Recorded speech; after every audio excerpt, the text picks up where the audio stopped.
Hello મિત્રો, આજે તમને બતાવું 241માં બ્રેકના પટ્ટા કઈ રીતે ફિટ કરવા. અને આ ખુલી ગયું છે.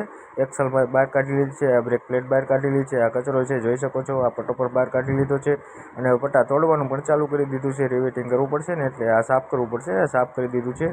આમાંથી બ્રેકના છરા કાઢીને સર્વિસ કરી નાખશું. આ અહીંયા ગ્રીસ મૂકીને સર્વિસ કરી નાખ્યા. હવે બ્રેકના પટ્ટા નવા આવી ગયા છે, તે પણ ફિટ કરવા માંડ્યા છીએ આપણે. હવે એમાં રિવેટિંગ કરવા પડશે એટલે રિવેટ વાયર કાઢ્યા. હવે આ તમે જોઈ શકો છો, રિવેટિંગ કરવાનું ચાલુ કરી દીધું છે. આ થોડી મંડાઈ ગયો એટલે રિવેટિંગ થઈ જાય. કમ્પ્લીટ થઈ ગયા છે, રિવેટ પણ થઈ ગયા છે. હવે આપણે એમાં ગ્રીસ લગાડીને ફિટ કરવાનું ચાલુ કરી દીધું છે. આ પટ્ટો મૂકી દીધો.